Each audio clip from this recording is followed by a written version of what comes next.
What's up everybody? It's day 3 of the lockdown here in New Zealand. Just gonna get stuck back into the Chev. Got pretty far yesterday. It's pretty much ready to roll the chassis out from underneath. It's just a few wires on the gearbox to unplug and then pull the last of the engine loom out of the way, and hopefully that should be everything. Just taking the frame out. The main concern I'm worried about is just the height. I've got the body as high as I could, like with it feeling safe, because it is only on like dirt ground and stuff, so it's a bit sketchy, the jacks. But I think if I take the back wheels off, it should drop down enough to just slide out, whether it be drag on the diff or drag on the drums, maybe just chuck some timber under there. But yeah, we'll get stuck in. I'll take some photos of all the wiring on the gearbox, if you can really see it too well. It's down in there. There's actually quite a big little loom that wraps around. It's got quite a few plugs, and then just pull these last few bits out. So put that up. So we'll hook into that.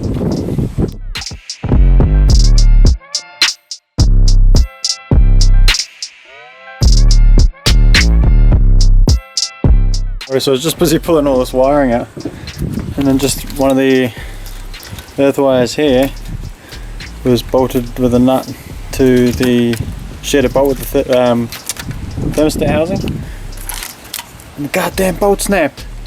Dang it! Oh, that's going to be a pain in the ass to get out. Look how corroded it is. Man, definitely worth giving this thing a birthday.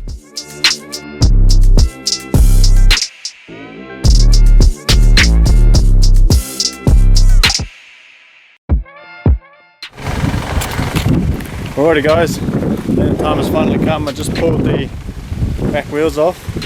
It is sitting on the jack a bit at the back, but as soon as I start dragging it, that block should just pop out and then it goes down. I'm just gonna try and pull it now with the work ute. You can see, hopefully, it's gonna make a bit of a mess digging into the clay here, but should be alright, nothing we can't clean up.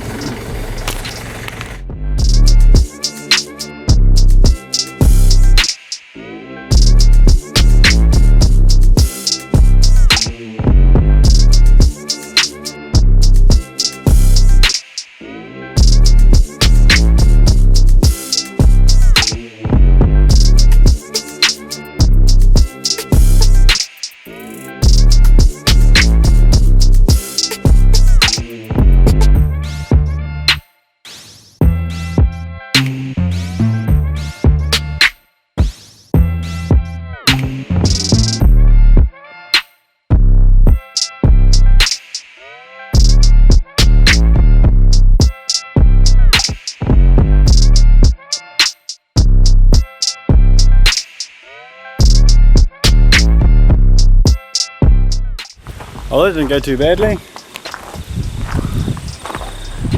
The thing that did snag a bit on the guard is these brake lines.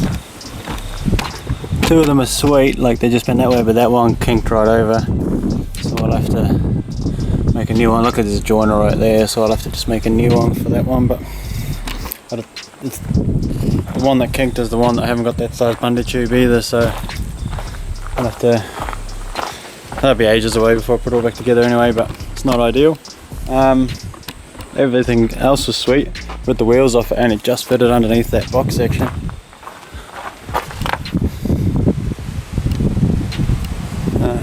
It's actually pretty good. I'll re-underseal all the body and everything as well. Get everything back to burned.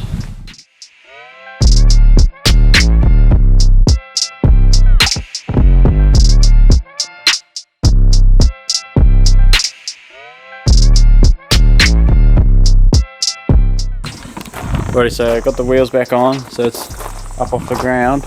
Well, these are the bolt-in C-notch kit that was in it. These, not a fan of these, man. Heaps of people in the States use them, but I think they're just hard to see on that side and that side. So just chop the shape out of there and then bolt that in. There's not really that much strength in them. I'm surprised that many people do them. Hard to see. Yeah, there you go, you can see now. So I'm definitely glad I pulled it out, because even just like the light rust, wouldn't want to leave it and it get worse and worse. So just like pull the fuel tank out, pull the diff out, because I've got to swap that back onto the other side of the leaves anyway.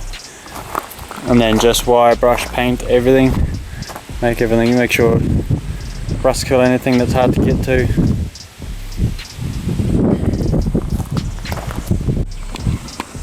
So my original plan was to put the Chevy and the chassis off the Chevy in this door and leave the E30 in here, because this door's easier to get up and down, so I can move this in and out. But with the bench at the back, I'm pretty limited for length and that's too long. So I'm gonna have to pull the E30 out and swap it over to this side, but see if it'll even start. Started it, and I don't know how long.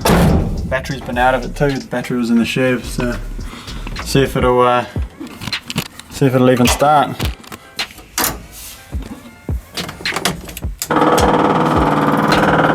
Fuel pump prime of it.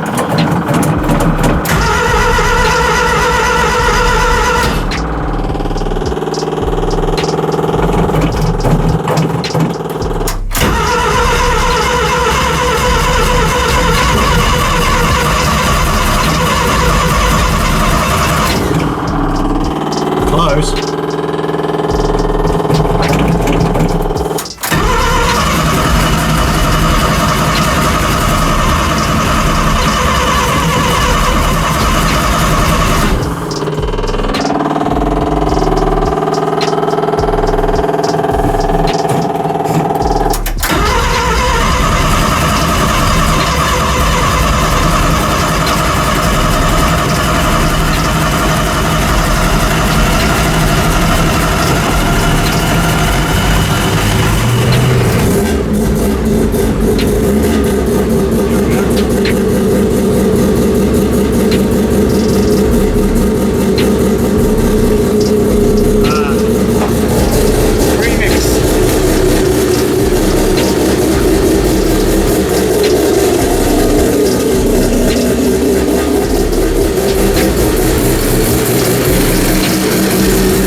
Right now that the E30's moved out of the way, got some room, hopefully I can drag this up. I'm hoping it'll sort of steer itself and follow me up.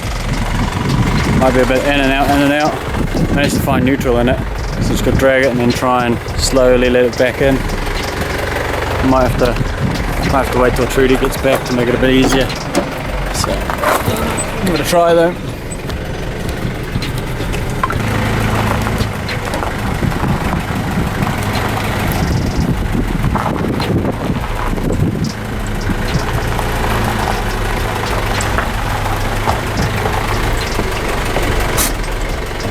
Try and turn the wheels a bit more.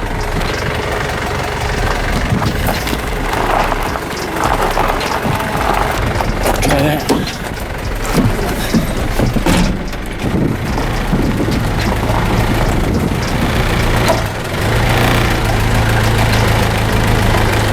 So, getting a bit close to the back there.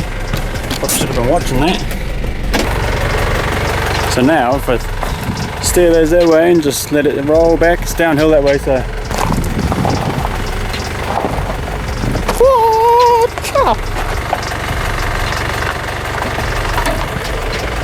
imagine if the handbrake came loose on that then. Woo.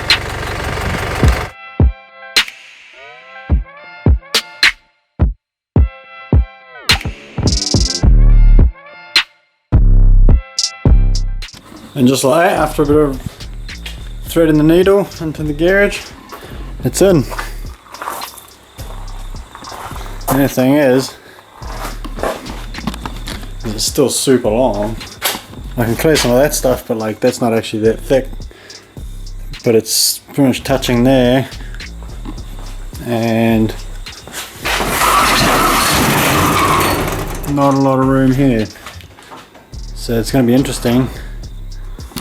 Definitely going to be a bit of a squeeze working around it, but at least once you get it up on jack stands or whatever, it's not too hard to climb over at least. So thanks for checking out another episode of the Burb Files. Definitely stoked to be getting so much progress done on this. I know it's unfortunate with the whole lockdown thing, but trying to make the most of a bad situation. So the next episode shouldn't be too far behind. Hopefully I might be able to get around to making some tomorrow. So we'll see. Sweet. Thanks for checking it out, and don't forget to subscribe.